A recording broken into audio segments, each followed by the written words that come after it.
Happy Halloween night. If you guys aren't tricking or treating, or you are tricking or treating, and you're watching this video, thank you guys. Gonna make it short for Halloween, but definitely wanted to come on and give you guys a little cool, fun football talk and Howling with the Wolf chat. So as always, I'm Cameron Wolfe with ESPN. Um, we have Jets Dolphins week this week. Want to talk about what may be the worst matchup of the year.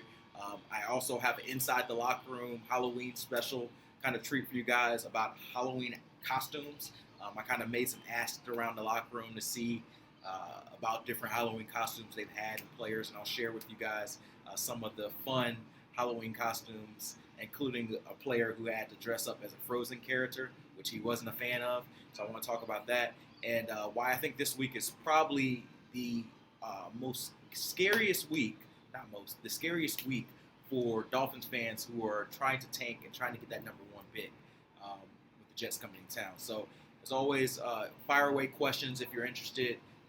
Talking about anything NFL related, Dolphins related, anything, I'll be happy to try to answer what you guys got. If not, we're just going to chat some football. First things first is I think the Dolphins are going to win a game soon. And, depending on where you are on the stand base of rooting for the team, rooting for loss, rooting for the number one pick, I think your allegiances are going to be tested. I made my prediction for ESPN.com today, and I picked the Dolphins 17-16 win. It's the first time I picked the Dolphins win all season, and I think that I feel pretty good about that, having a good chance to win. So I think it's going to be really intriguing. I think that the Jets, Adam Gase is going to have obviously be really pumped up to win. It's his former team, but I think the Dolphins have played trending upward, where the Jets, with all their chaos, are trending down. So I think this could be the week where they get off the snide. I have a question coming in. We'll go ahead and jump into a question, and we'll come back to this. But Matthew Powell, 24, says, do you think the Rosen can somehow start by the end of the year? Good question. I get this kind of on a semi-regular basis. Like, what are they doing with Josh Rosen? They traded for a second-round pick. Are they really not going to let him play again? I do think that Josh Rosen plays again this season, whether via injury by Ryan Fitzpatrick or performance. I do think that there will be another quarterback change.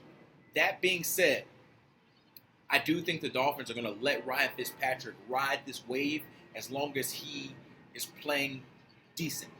I think when they made the switch to Josh Rosen Ryan Fitzpatrick the second time, because they switched, they made the decision to go with Ryan Fitzpatrick in week one, and then they made the change again a few weeks ago in Washington. When they made that change, I think that was them saying that, hey, we made a decision on Josh Rosen, and we don't think that he's our quarterback of the future. Fair or not, they only saw 3 games of him in training camp, but I think that that was sort of their decision on him. So Josh Rosen, I hope for his sake, gets another chance to be on the field and prove his worth. I hope that he gets a chance to play again, not just be a backup here to whoever they draft next year. So I do think maybe week 14, 15, 16, 17, that last month of the season, once it's clear to them that, hey, we're 1-11, 2-10, 0-12, maybe you see the last 4 games being Rosen. But I think for the time being, prepare for it to be the Fitz show. Let's see. Got a question from Nathaniel. Said, what do you do with the Talib trade? Nugget for you guys. I actually covered Aqib Talib in Denver. I covered the Denver Broncos from 2015 to 2017. Aqib Talib was one of my favorite players to cover throughout my whole career as a journalist. So I'm a little sad about what I think is going to happen with Aqib Talib, which is he's going to stay in LA and rehab, and I don't think that he's going to play a snap for the Dolphins this year. I think that this trade was all about money and draft picks and sort of moving that way for the Dolphins to essentially buy a pick. And, Aqib Talib is just sort of a situation where, they paid $4.24 million of his contract to get that 5th round pick. So I don't think that you'll see Aqib Talib as a Dolphin this year, and I'm not super confident that they'll re-sign a 33-year-old cornerback to play on this team. So I love Aqib Talib. I think he would be great for Xavier Howard because they're both ball hawks. They both really attack the ball. But I'm not super confident that he ever plays as a Dolphin. Question here, another question from Matthew Powell. Any chance they take a quarterback over Chase Young. And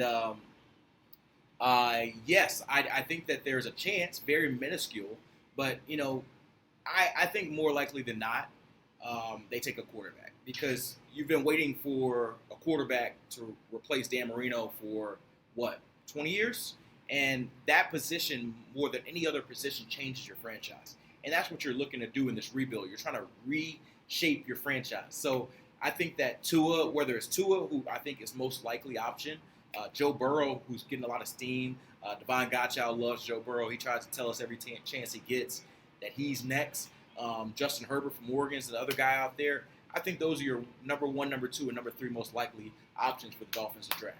That being said, I am a proud member of the Chase Young Hive. I have watched him the last 2 or 3 weeks, and I think that he is the best player in college football I've seen this year. He's a heck of a player. I think he's going to be a star in the league, and some team's going to be really happy. I just don't think it's going to be the Dolphins, and that's nothing against Chase Young. I just think the way this team's set up, especially this rebuild, how extreme they're going about it, I think that they've got to select a quarterback. Ken Art says, have you ever covered a good team? I actually have. I covered the Broncos, who won the Super Bowl in 2015. It was a blast. Now I'm covering one of the worst teams in the league, so it's just kind of the wave. As a journalist, you got to ride through the waves. I will say this about the Dolphins. They're not boring, and that's all I ask for as a journalist. Let's see. Tim Gaji, my guy, how you doing, my man? He's saying, what do you think of Gordon's release from New England? I think it was very interesting because I'm a big Josh Gordon fan. I think that he's a super talented player. I know he's had his issues with drugs and alcohol and whatnot, but we all had our issues in our own ways. So I never try to keep that against someone, and I know he's a heck of a talent. So I want to see him succeed. And obviously it didn't work out in New England. I think that that program is really rigid, and obviously they took a chance on him. I don't know the ins and outs of what happened. But I guess if I had to take a guess, there probably was something that the Patriots didn't like about how things and communication and flow of things may have been going on there, because he clearly is able to play. He passed his physical today, and they cut him. And this is a guy they traded a fifth-round pick for who was clearly a starting receiver. So something, along in their organization or their facilities that they felt like he wasn't living up to their standards. So, I can't judge if it was fair by the Patriots or not, but they've got every right to move on for a player. That being said, he's got 8 games left until he hits unrestricted free agency and he actually gets paid.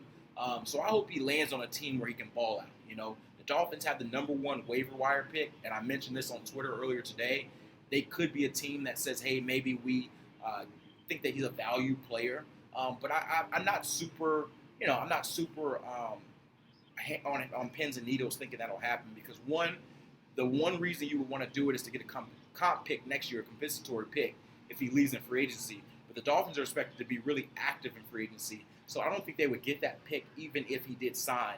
And then there's questions about how he would fit in this Miami lifestyle. You see this life behind me with all these bright lights, and the night is just getting started. For a guy who has drug and alcohol issues, I'm not sure that that's the best environment for him. So, yes, it would be a value pickup, a low-cost pickup, but I'm not sure that Miami is the best place for him. So I'd love to see him in Chicago and Philly, a place like that where they need a receiver, and he could end up being their number 1 or number 2 receiver when he got there. So rooting for Josh Gordon, possibility for it to be to Miami, but I hope it's somewhere else for his sake.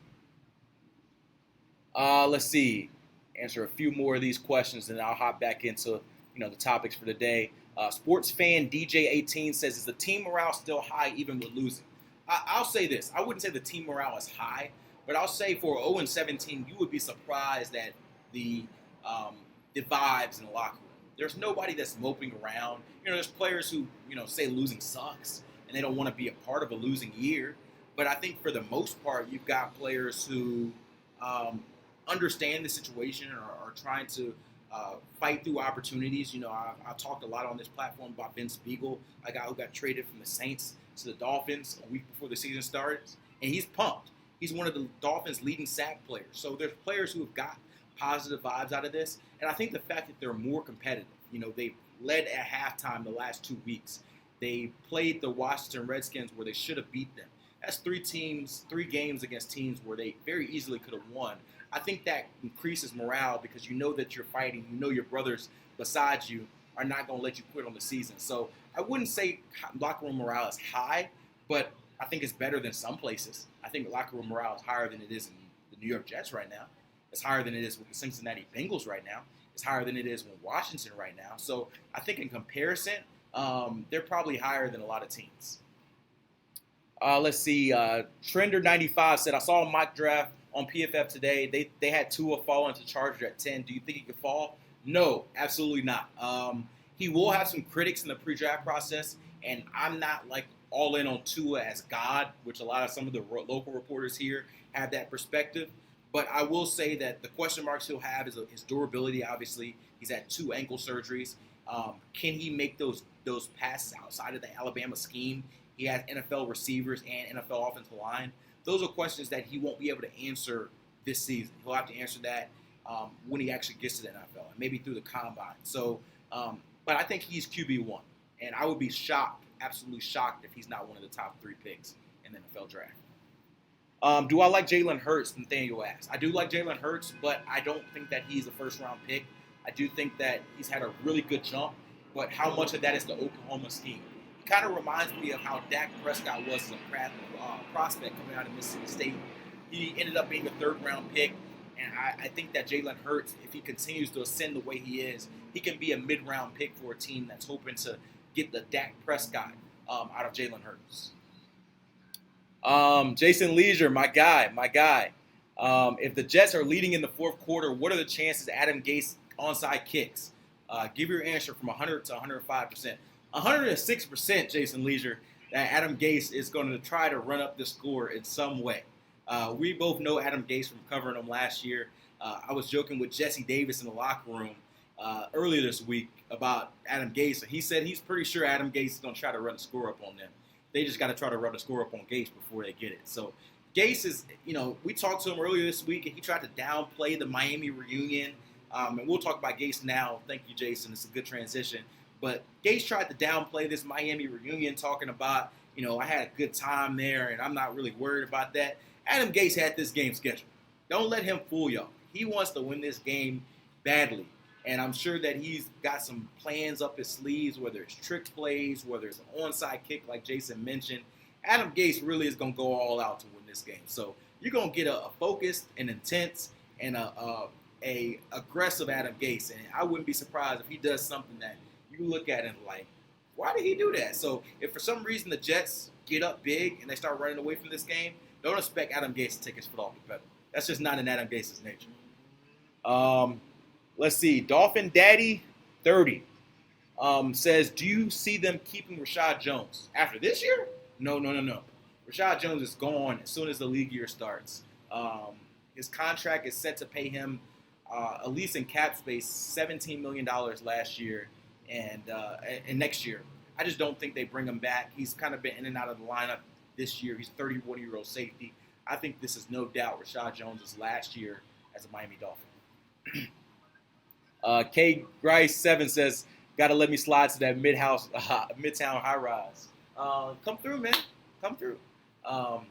It's nice. I'm gonna go out here and enjoy some Halloween festivities after I get done chatting with you guys. But I always like to kind of show the Miami views off because I love them. Let's see. Nick Imperata says, number 1 free agent target. It's always interesting that we're talking free agency and draft in late October, but I guess that's the reality of the Miami Dolphins. I would say that they've got to get at least 1 or 2 elite players at their position, or at least very solid players at their position. So I look at a couple guys. I look at Brandon Scherf, the offensive guard from Washington. I think he's one of the best guards in the league. You're going to have to pay a premium price for him, but I think he would be a guy that you could put in as a solid starter who can be here for the next 5 to 10 years. I think he's a guy that you probably should target in free agency.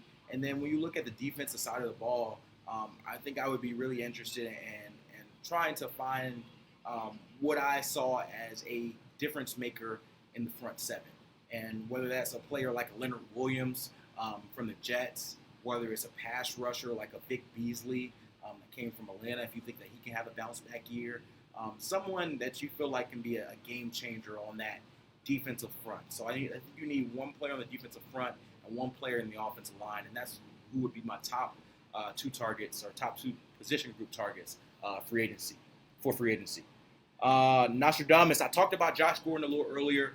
Great player. I hope he succeeds. A chance for Miami because he's a value pickup, but I would love to see him somewhere else. I think because of the city life of Miami, because of the fact they don't have a quarterback, because of the fact that he's had some drug and alcohol issues, and because of the fact that they can't get a they're probably not going to get a comp pick because they're going to be active in free agency. I don't know how big of a fit it is for Miami, but they have the top waiver wire selection, so don't be shocked to see them claim him.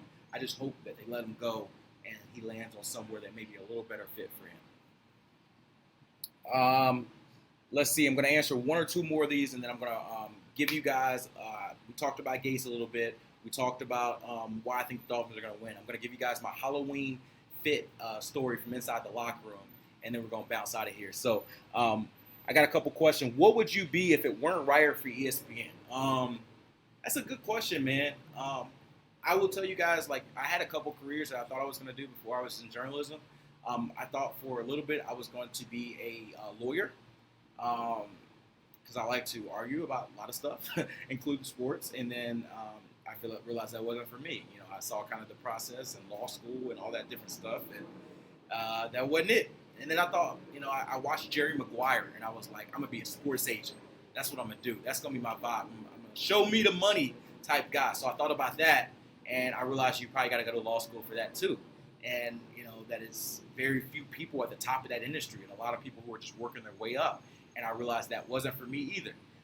And then I was really good at writing, and once I realized that I could write and, you know, write about sports, things that I did growing up and loved to do, it was easy money for me. So that was kind of my career choice. I think if I didn't do journalism, man, I don't even want to think about that.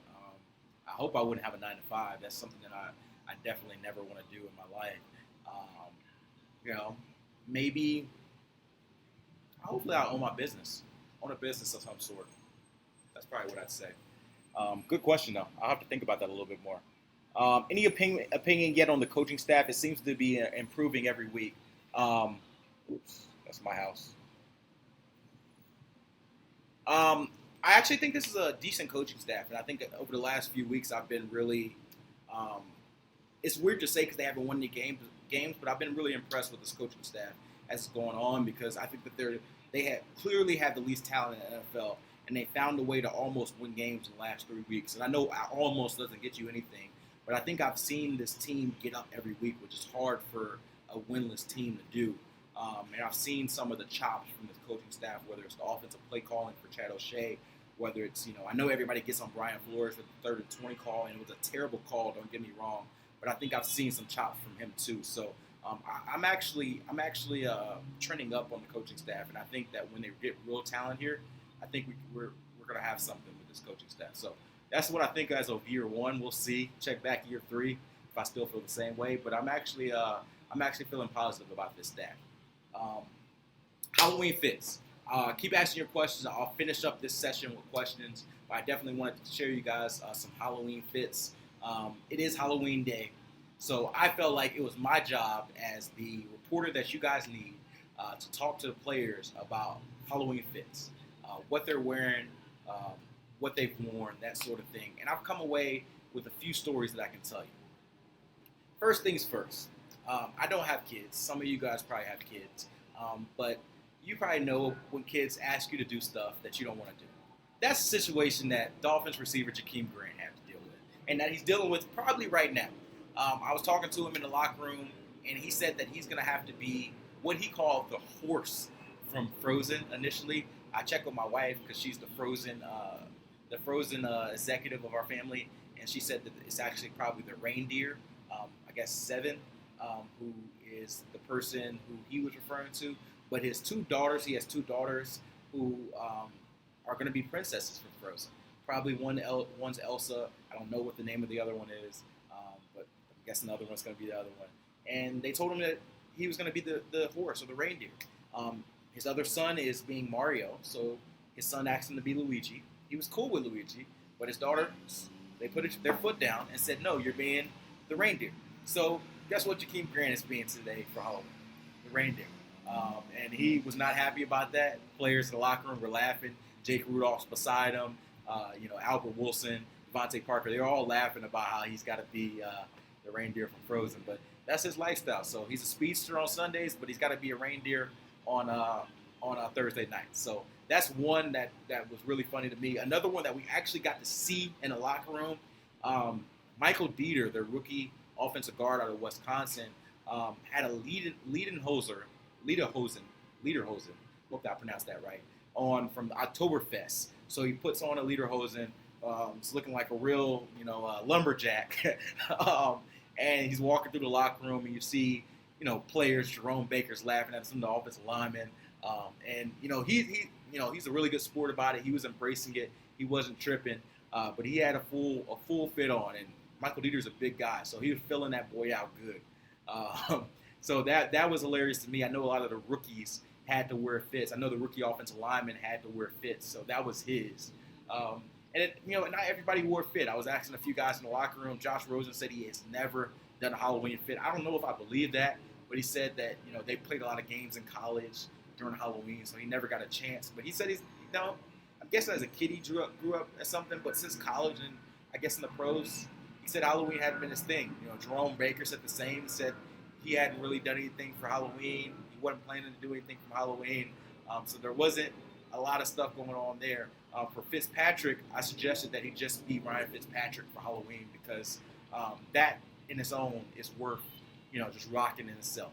The beard, the whole persona, maybe take the Deshaun Jackson chain and wear that again and make that your fit, the Ryan Fitzpatrick fit for Halloween. So we had fun with all those chats in the locker room, and I thought I'd share you guys those stories as we kind of prepare for this Halloween night to go into the rest of the evening. So that's my inside the locker room nugget for the day.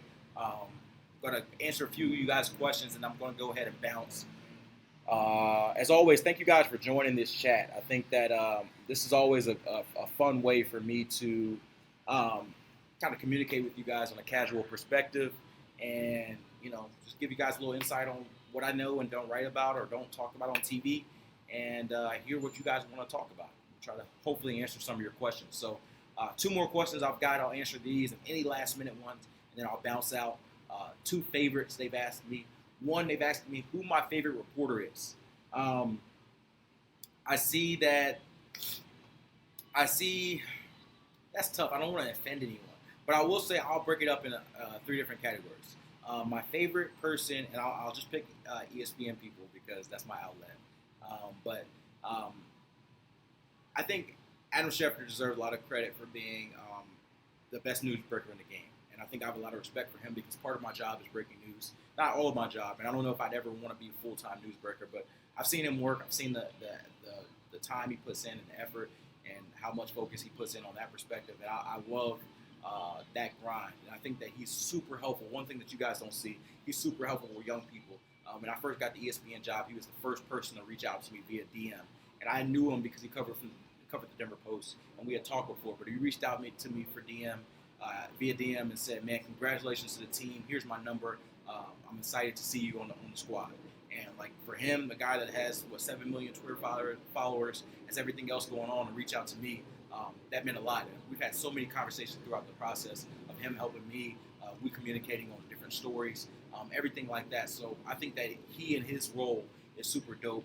Another one I say at ESPN, Josina Anderson. I think that she does a really good job, especially as a black woman, where there's not a lot of black women in this industry, to be able to kind of, have her own identity, have her own lane, bring her personality and style and swag, but also hang with the news breaking as good as just about anyone else, and bring her own perspective and bring her own mentalities in the industry. And I think it's a welcome feel that we don't have a lot in this industry. So I love that from that perspective.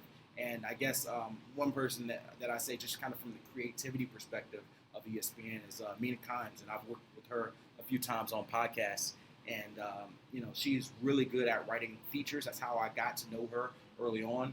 She's also a really good storyteller from the video perspective. And now with these podcasts, and you see her on Highly Questionable, Highly Questionable, and then on Dan Le Batard's show. She's really good at what she does. So those are probably 3 of my favorite people at ESPN. I want to give that shout out to a couple of young people in the industry, a couple of my boys that I think are doing really creative things, who are some of my favorite people in the industry. Master Tefesan, he does a really good job with Bleacher Report. He's doing these untold stories that are really dope, really unique ways to tell stories, and I think that's something that's really admirable and something that we should really kind of strive for as an industry. And last was one of my closest boys, Howard Tynes, who works for sports and politics and kind of for The Ringer, and kind of delve those things together. And I really appreciate that because that topic is very important to me, and I think he does a really good job of melding those topics together and creating content that nobody else is producing in this industry. So that's kind of a little five people I want to kind of shout out because of that question. I think it was a really good question you asked. And I have a couple other questions. I don't want to leave anybody out, so I'm going to answer them very quickly. Favorite player to cover of all time? I'm going to do this just so I don't leave anybody out from the Dolphins' perspective. My favorite player to cover for all time. I'm just going to pick a position group. I love covering that Denver Broncos secondary from 2015 and 2016. Keith Tlaib, Chris Harris, Darian Stewart, T.J. Ward, Bradley Roby, Kayvon Webster. All those guys in the secondary were great personalities, great dudes. And then even when the young guys started to come in, like Justin Simmons and Will Parks, they sort of had that same vibe. And, the amount of brashness they had along with the amount of care that they had, that's something that was really dope for me to cover. And I think that's, one of my favorite covers, ever to cover. And I guess in the Dolphins locker room, to kind of give you guys a glimpse, I love talking to Jerome Baker on a regular basis. He's a great dude to talk to. So I'd say he's probably one of my favorites on the Dolphins. So someone's asking, how many days do you go to facility on the day, on a week, and how many hours do you work on Sunday? I go to the facility typically Monday, Tuesday, Wednesday, Thursday, Friday are days that they're on. I'd probably say that on a regular, I probably go to at least 4 of those days. I may skip one day, depending on travel schedule, depending on Friday, if there's not a lot going on. And on Sunday, I typically get to the stadium about 2.5, 3 hours before the game. And so if it's a 1 o'clock game, I'm usually there by 10:30, 10 o'clock. And I'm usually leaving that game maybe about 7:30. So maybe, a 9-hour day. So yeah, a couple questions on Facebook. I stream this on both Facebook and Periscope and Twitter. So if you guys see me looking up or down, that's kind of what I'm looking at. But then you want to dress up as a winner. Oh man, that was cold. These boys are trying. But yeah, no, I think that you're right. He says Jets is a win to me. Then get out of the way and then coast the rest of the way. I do think the Dolphins can get one win and still get the number 1 overall pick. So getting a win against Gase and the rival, I think, would be good for a lot of fans to kind of get through this period. So last question, I'm going to give Vernon Walsh, and then I'm going to go ahead and give you guys the rest of your evening back. Vernon Walsh says, any insights into the system they are trying to run and the players they may draft? I'll say from a defensive perspective, you see Brian Flores creating this multiple scheme, and what I mean by multiple is that you see them having a steady mix between 3-4 and 4-3. And we were wondering how that would look once we got the season started. But you see them using a lot of hybrid players to essentially set the edge. And I think you'll see them draft players who are comfortable in coverage and in run support. I don't think you're going to see many Dolphins defenders that can't tackle. I think you're going to see them draft a lot of man-to-man corners because they play a lot of man-to-man on the back end. So I think you'll see a lot of man-to-man press corners that they'll draft. I think you're trying to find a special type of edge player where they're not small and speedy, but they're more stocky and they can set the edge and stop the run. So I think you're looking at more 6'3", 6'4", 6'5" guys who are 265, 270 versus 6'1", 6'2" guys who are 245, 250 pounds. So I think that'll be your hybrid edge player. So I think those are some of the things defensively. And then offensively, I think that we're still trying to figure out what type of players they're looking for, but I can tell their system. They want to have some deep balls down the seam, which are thrown with Preston Williams, which are thrown with Devontae Parker. And they want to be able to have a dual threat running back that can catch the ball in the backfield and run the ball effectively. So I think those are going to be two staples for an O'Shea defense. An O'Shea offense. And, of course, they're going to need offensive linemen to protect their quarterback because this system is dependent on getting players open. So it's less quick strike stuff and more kind of developing stuff, which is why Josh Rosen had a little bit of struggles early on because he's a little bit more of a rhythm system guy. So hopefully that answered your question. Thank you guys for joining me as always, and happy Halloween.